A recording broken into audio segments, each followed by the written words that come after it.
Hello, everybody. At this time, we are talking about leverage. In finance, leverage is a strategy that companies use to increase assets, cash flows, and returns. It can also magnify losses.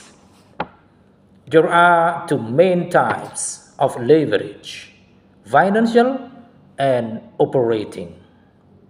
To increase financial leverage, a firm may borrow capital through issuing fixed income securities or by borrowing money directly from a lender. Operating leverage can also be used to magnify cash flows and returns, and can be attained through increasing revenues or profit margins. Both methods are accompanied by risks such as insolvency, but can be very beneficial to a business. And then how leverage works. In leverage investing, the leverage is debt that investors use as a part of their investing strategy. While it's easy to think that all debt is bad, in fact, it can actually be useful when folded into a specific investing tactic, although it also introduces additional risks and costs. Leverage typically works like this. A person or company wants to make an outsized investment but doesn't have enough capital to do it. So they use the capital they do have in conjunction with margin to make a leverage investment. If they are successful, the return on their investment is far greater than it would been had they only invested their own capital. The risk, of course, is that those returns do not materialize, putting the investors in bad and debt especially.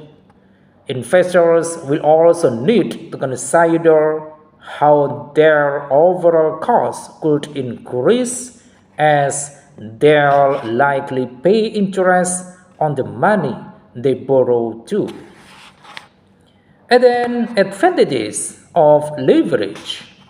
The first, more buying power. Leverage allows you to buy more or invest with little to no capital. Second, business growth. You can use leverage to grow your business, invest in technology, or enter new markets and grow long term. Third, higher returns. When the stars aligned, leverage can magnify returns and increase profits. And then we move to types of leverage. Leverage can be divided into several types, each serving different purposes in financial management. The first type, financial leverage. Financial leverage is the condition wherein one borrows funds to invest in assets, hoping their returns will be higher than the cost of debt. Usually, companies use financial leverage to finance growth initiatives, acquisitions, or any other capital expenditure. Second, operating leverage.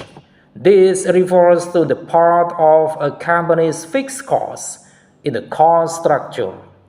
A company with high operating leverage shows very high profits with increased sales, but at a decline.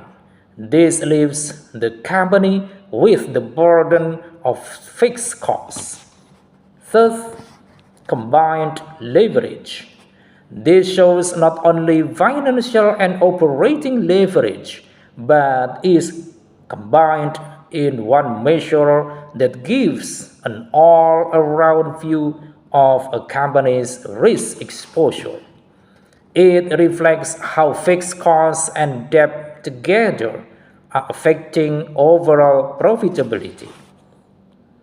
And then using the power of leverage in business.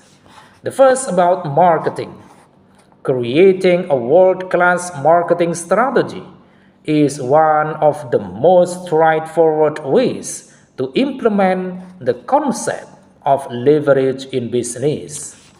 With the right strategy in place, you're able to use the same amount of marketing time and dollars to make a larger impact. To optimize your marketing approach, look to your competitors, partners, and team for inspiration. Second, products and services. Flexibility is key when it comes to running a successful business. If your product or service needs adapting, do what needs to be done to make, keep and leverage raving fan customers. And then third, business plan. Your business plan map is one of the most powerful resources you can leverage. Rather than think of a business plan as a method of crunching numbers, think of it as an interactive tool to get you from point A to point B. To leverage your business plan, be sure to include clear goals and anticipated challenges, and stay flexible so you can adapt to changes in real time. And then key components of leverage. The first component about debt. Debt is the borrowed capital used in leverage. It includes loans, bonds, and other forms of borrowing. The cost of debt is the interest paid to lenders. Second, interest rate. The interest rate is the cost of borrowing funds. It offers the overall cost of leverage and the potential return on investment or ROI. And then third, equity. Equity is the investor's own capital on the ownership interest in a business. It represents the residual value after all liabilities are paid. And then effects of leverage on investments returns. The first effect, amplitude of returns. It refers to the magnitude of returns. While investments are going great, leverage amplifies your profits. Suppose an investor leverages to buy an asset. Rental income could help pay the debt but will also result in additional profit due to the appreciation of the property. And then second, volatility.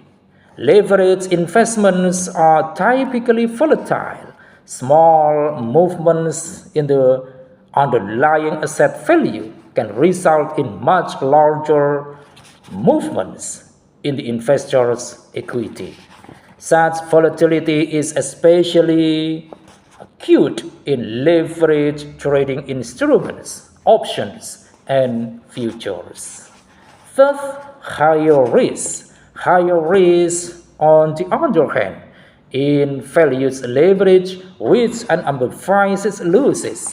In case of fall in the value of the investment, the investors may still be committed to repaying the finance and therefore may incur losses more significant than their initial investment.